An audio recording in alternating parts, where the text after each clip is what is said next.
I don't think our commonality should be our program. Our program is the process. It should be the end result, which is sobriety. If we're sober, then that's the thing that unites us, not the path there. And I know the high percent, I don't know what the percentage of people who listen to this is that are AA people. I would imagine it's extraordinarily high. But there's a lot of people who find a different path, and I have seen those people be very happy and have good sobriety. I am glad that multiple things. No, you put it perfectly, right? We can have the commonality of sobriety and understands there's different pathways to get there, right? Again, I'm all for that kind of stuff. I'm all for that kind of stuff. If you want to be doing a different program and pop into one of my meetings every once in a while, check in because a little bit of AA works for you, God bless you. I'm Matt. Hey, I'm Steve. Hey, I'm John. This is the Sober Friends Podcast. We're here for the sober curious, the new guy, and the old timer.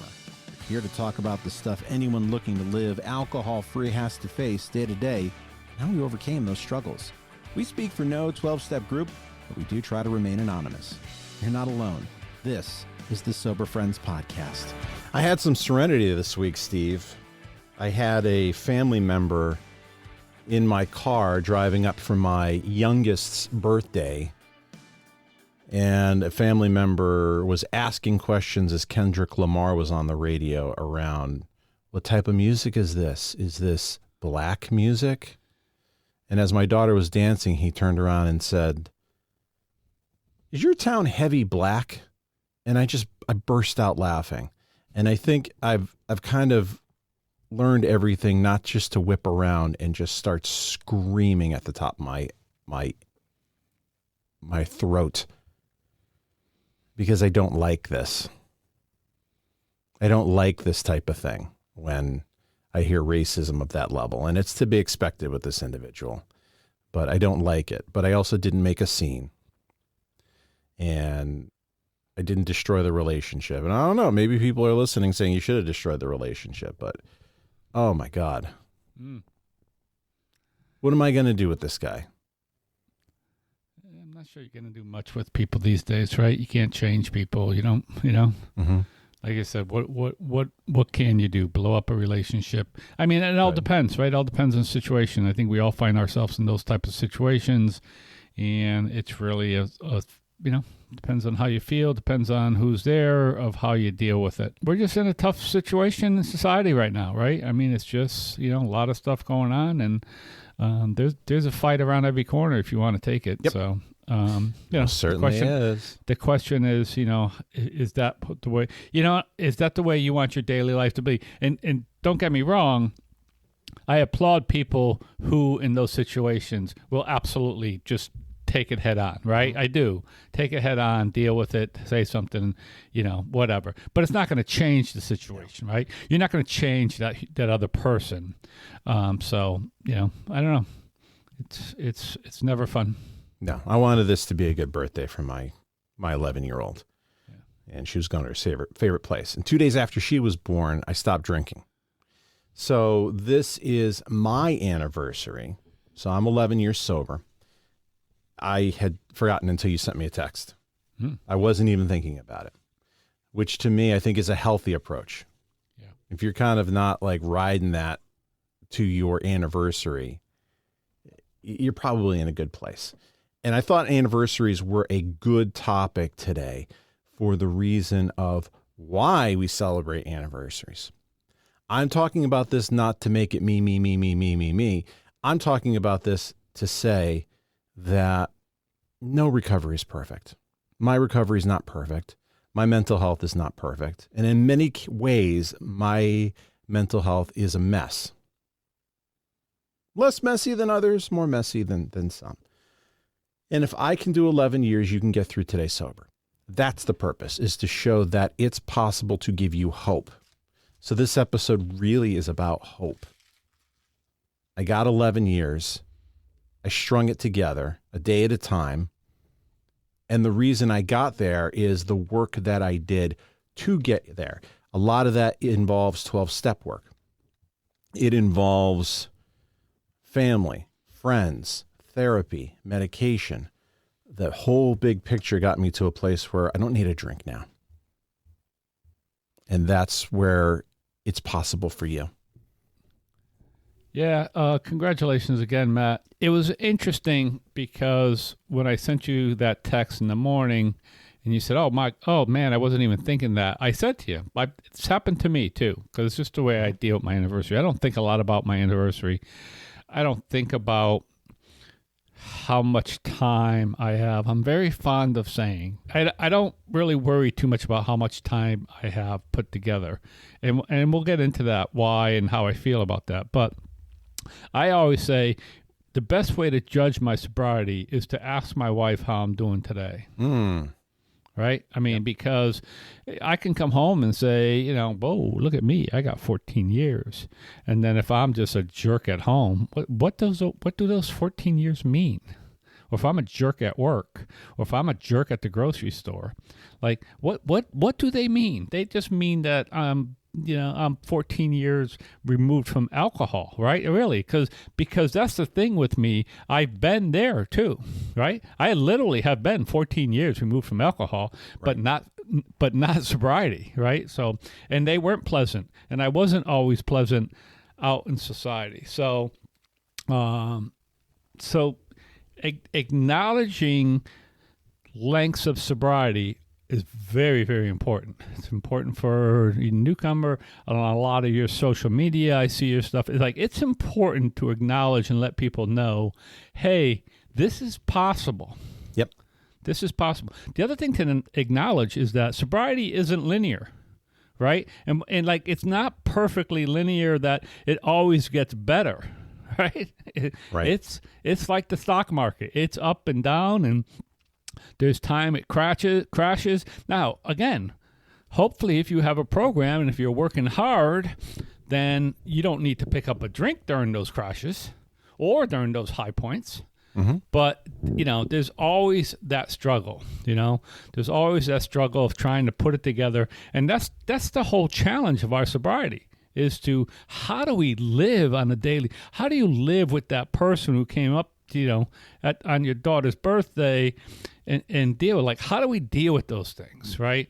And how do we deal with those things that we don't put ourselves in a position that we're fed up or we're hurt, that for some reason a drink might look like a solution or just might make us feel a little bit better. So anniversaries are really, really, really important, but everybody deals with them differently.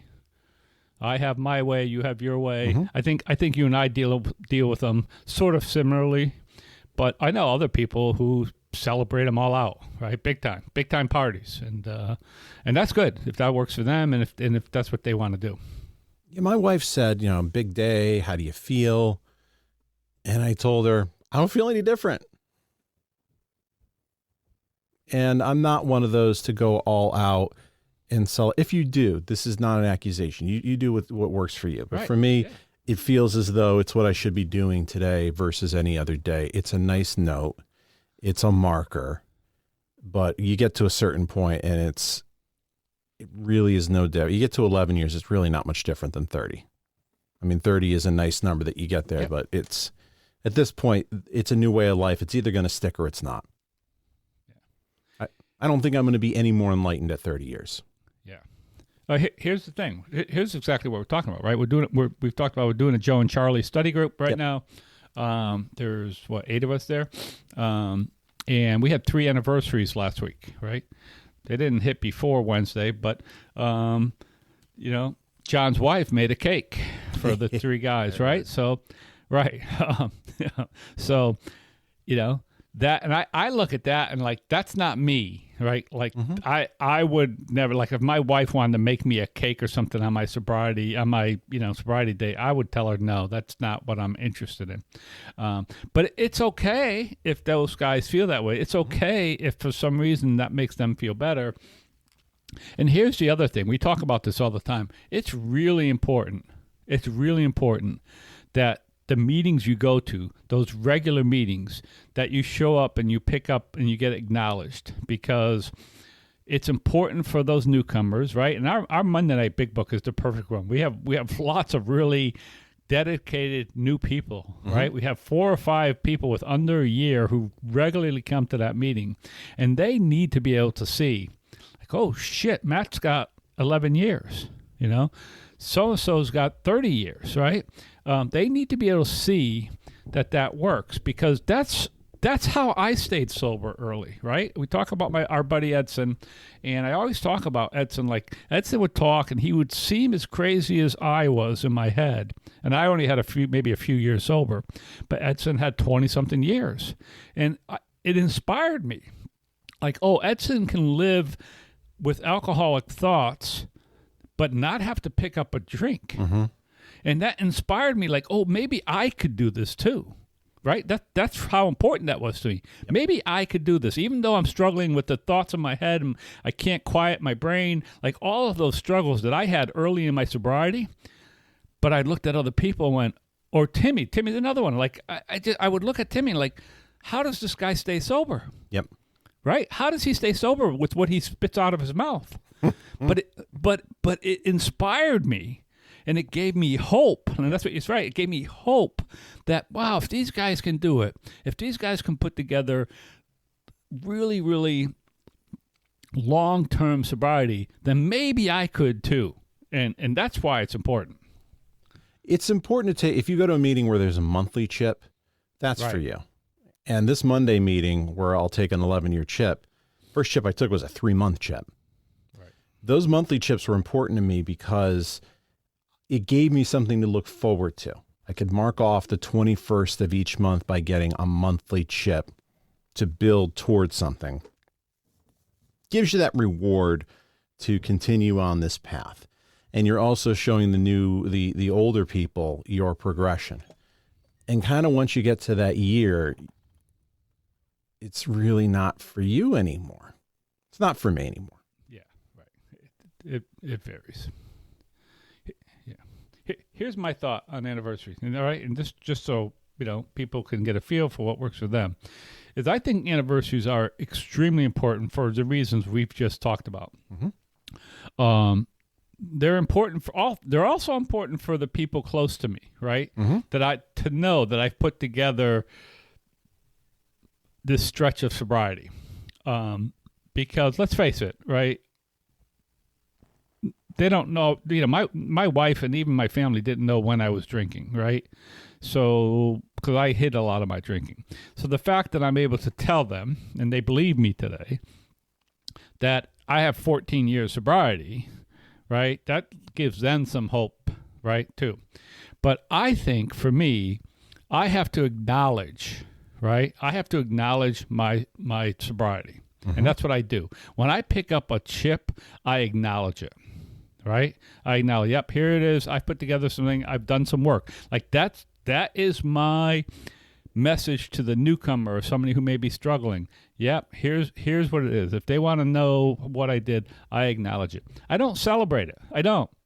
Just like you. Like, I don't wake up and celebrate mine. I know guys, right, who when they hit certain lengths of sobriety, like there's some really, really cool sobriety chips out there. You can spend like $30-$40 on them. Yep.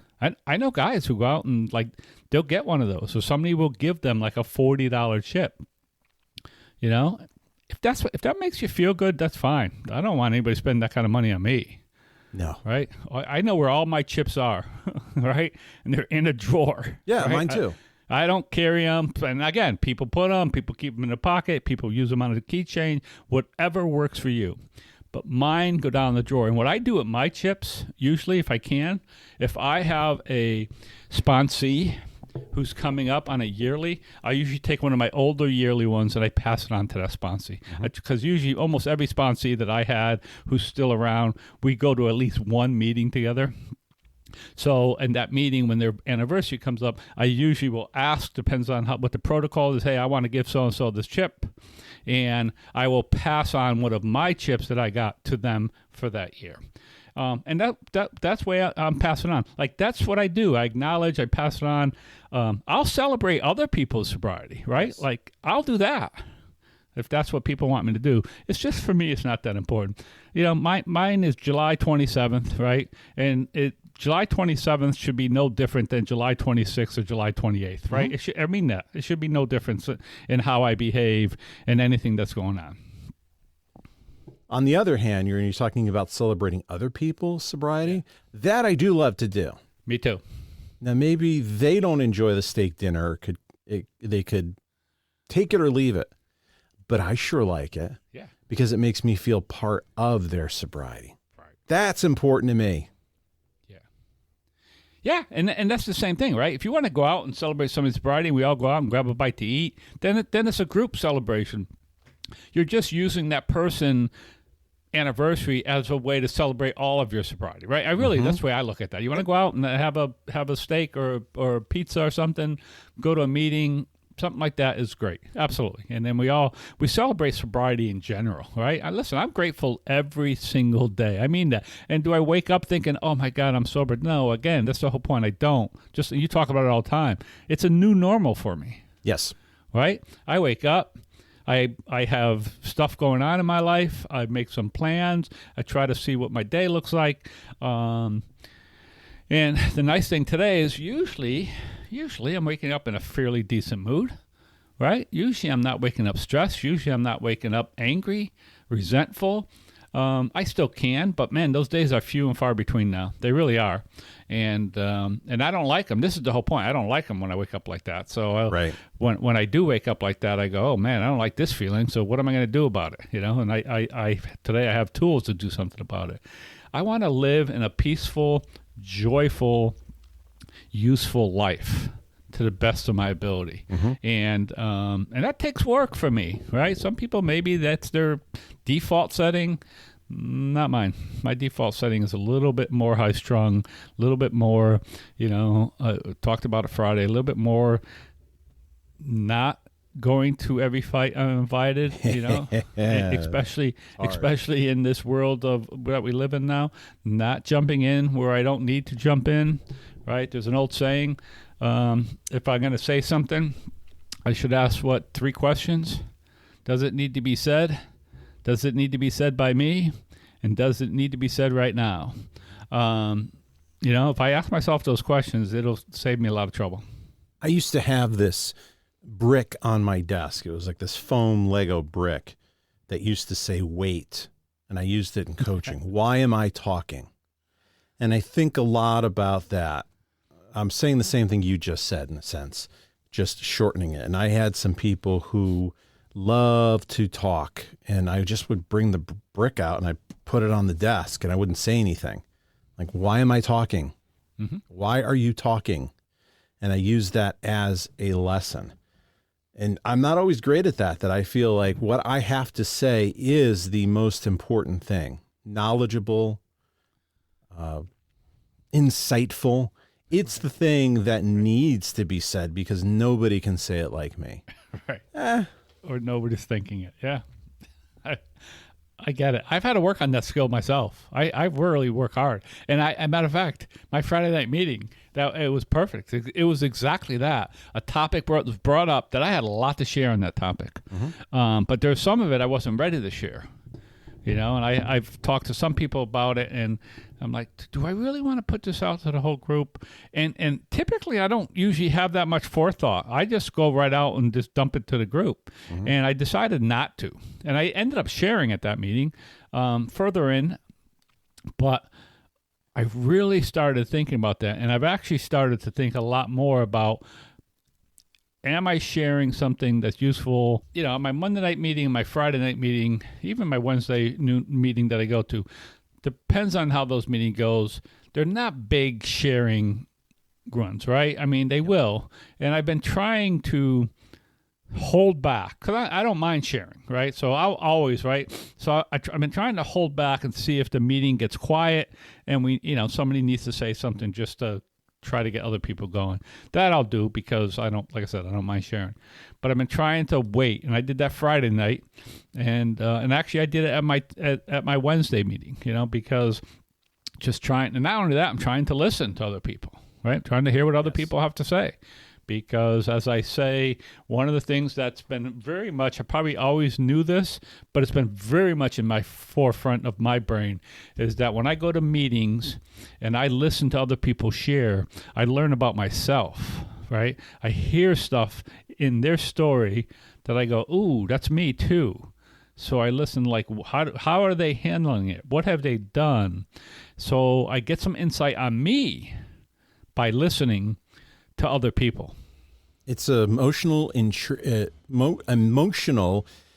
intelligence marker if you're doing that you're not just at a meeting and you're not just invested in recovery for you, that you're going to bring something to the table with the idea that you're going to help somebody else first.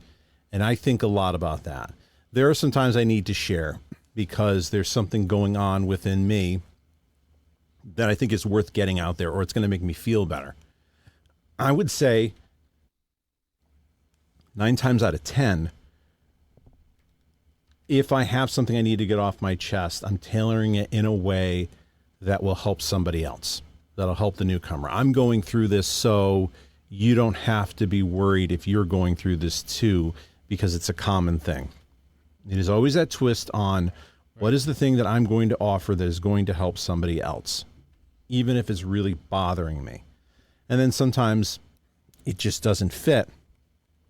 And there is something to be said with, you're going to share that thing with somebody else outside of the meeting. There's the meeting or after or before the meeting. And sometimes there is that opportunity to get clarity there. Or you can ask somebody that you trust, do you think this would help the group? Asking those questions and being open to new ideas is very important to recovery, but it's hard to do because it's a sign of maturity. And we as a group weren't very mature when we were drinking. No, not only that, we weren't, and again, this doesn't cover everybody, but I wasn't mature for a long time. And again, we're talking about emotional, in this case, we're talking about emotional maturity, right? Not anything else. We're talking about how do we handle, those feelings and all those things that come up. And I was horrible at those. I was horrible, right? So some people say that, you stopped maturing when you started drinking. Yeah, that was for me. That was for me really when I started drinking. When I had a drinking career was probably around 15. I mean, I started earlier than that, but probably 15. Like I was a regular drinker who went out and do it. So I get that, and I don't think there's any question that it stunted my ability to mature emotionally, right? Because instead of dealing with a lot of things, I drank over them. But yeah, it does. And to back to what you said, is like a lot of times I share. I really want to let people know. I share a lot of stuff. I share a lot of personal stuff. And I just want to let people know that it's okay to do that if you're comfortable doing that. I want people, I do. I share that kind of stuff so that people can hear like, oh, wow, like I could actually talk about that. Yeah, I'm struggling at home. I've been doing some home care with my wife. She's struggling with some stuff. And it's like, it's all I could talk about for the last 2 or 3 weeks a little bit, right? I got to the, nobody ever tells me, something, Steve, you've been talking about that for 3 weeks, get over it. Nobody ever says that to me. And, I finally hit the point where I realized, like, okay, I've talked about it enough, right? I mean it. I've talked about it enough now. I don't need to talk about it anymore. And I have plenty of people who ask, right? I mean, small groups, like I go to Joe and Charlie, and I have other people call me up, hey, how's your wife doing? How's this going? How you doing? So I have an opportunity to talk about it. Plus, all I need to do is pick up the phone. And if I need to vent, right, anybody who pick up the phone is going to let me vent. So, but I always want people to know that, listen, it's alcoholism, right? The old thing, it's not alcoholism. And my point is, I'm an alcoholic. I share about this all the time. I have an alcoholic brain, which means my brain is wired differently than many others. And therefore, I always say that every thought I have is an alcoholic thought because it goes through my brain. Now, again, I'm much better at it. But I still could have these thoughts that are not healthy. They're sort of strange. And I sometimes I need help with figuring that out. And I find that help in the 12 steps of AA. And the fellowship of AA. Like, that's where I find my help. Why do you think it's important to get a 24-hour chip? Why do I think it's important? Yes, even when you're coming back. Well, again, I think it's important for the group. And sometimes I think it's important to own it, right? To own it. Like, hey, look at me. I had to come back. I had to do this. Because I think you could hide that, right? I mean, if you don't do it, you can hide it. You know? And I've always loved these people. I don't love the fact that they struggle, but I do love the people who struggle, who come in and they get multiple 24-hour chips. I don't know. I didn't have to do that. So I don't know how that looks. I don't know if I would have the courage to do that the way I see other people do it. So I give them a lot. I give them a lot of props for standing up there and going, you know something? Basically what they're saying is I'm struggling. Mm-hmm. That's what they're saying. I'm struggling. And that's good to know, right? Because we don't know every person intimately in a meeting. But if they're constantly getting 24-hour chips, what it allows me to do is go up and talk to that person and say, hey, obviously you're struggling. You know, I'm available to talk to you if you need, right? Who knows? Who knows if I'm the person? I always say, who knows if I'm the person that they're going to get the message from? Right. Right. I don't think that I say it all the time. I have people who ask me to help them. And every time that happens, I go, all right, I'm still a little bit shocked by it. But it's like, who knows if I'm going to be that person? I used to think I had that power when I had this ego. Now I realize I have no power. I have a message.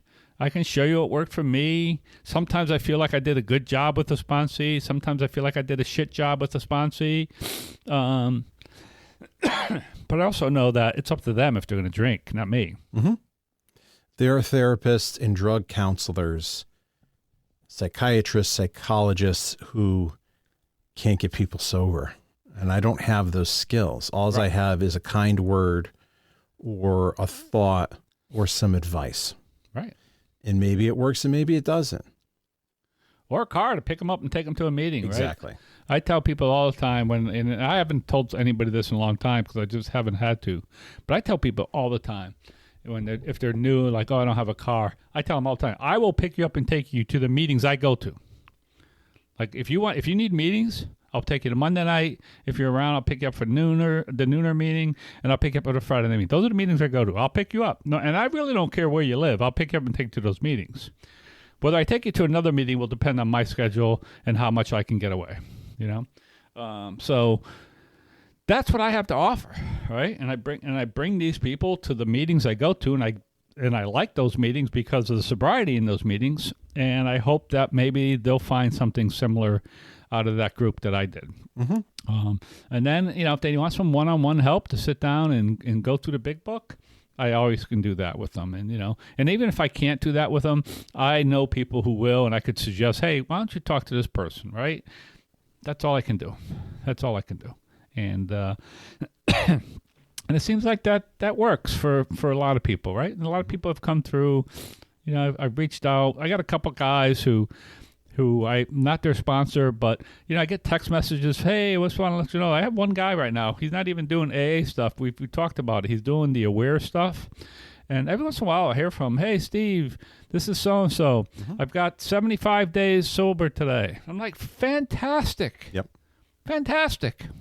You know, and he was one of these guys who asked me to sort of sponsor him. And then he realized like AA wasn't working for him, so he went a different route.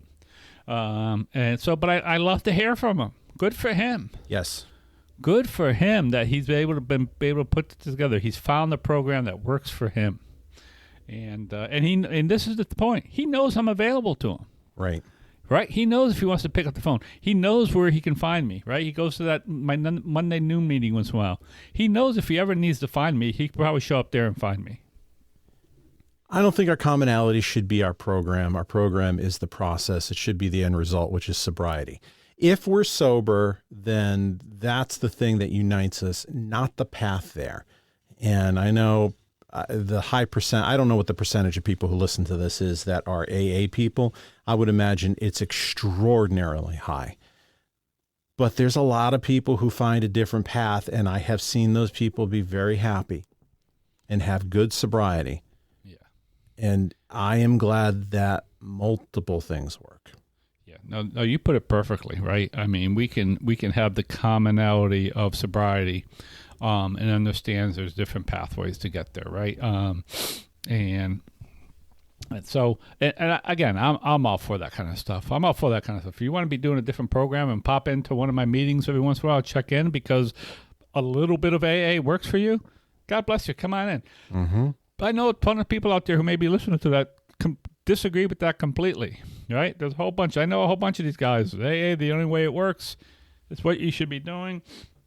That's great. That's how they feel. That's good for them. For me, it's like whatever works for me, because my program, and this is the whole point, my program doesn't look the same as other people's program, right? No. It just doesn't, right? Yours neither. You found the program that works for you. You manage it in a way that it works for you. I know your sobriety. I know it's good. I know it's strong. What you have found is something, right? You're a very big social media person. So you have found not only the AA stuff and the small groups like Joe and Charlie, but you found this huge, almost limitless, fellowship out there on social media. So it's how I mean, trust me, I can't go on TikTok now without seeing your face. Is that a good thing? Yeah, it just it just gets fed everything, right? I mean it every time, right? I go on there and I see, I get fed your stuff because I watch it, and I'll at least comment in it or put a like on it or something like that. So that's the way it works. You found that. Now that's not what I do. Mm-hmm. Right? I do something different. So we find our way. We all find our way, and the key is. The key is not only are we sober, meaning alcohol-free, but are we sober, meaning living the best life possible at that moment, right? That's really what it means, at that moment, right? Because that changes too. And to me, what I mean by that is, and I mean this honestly, how am I treating the people around me? Yeah, that's the key. Right? Not only the people in my house, but the people outside of my house. How am I treating those people? And I've really, really worked hard on making sure that I'm treating people properly and nicely. And that always wasn't the case for me. Even when I wasn't treating them poorly, I just didn't give a shit about them. Nice. Well, I'd love to hear what you have to say. What's your thoughts on chips? What's your thoughts on, I guess this is really about service in a nutshell. What are you doing somebody new? Steve, thanks for sharing your thoughts today. Hey, Matt. Great show. Thanks. Absolutely. We'll see you next week. Bye, everybody.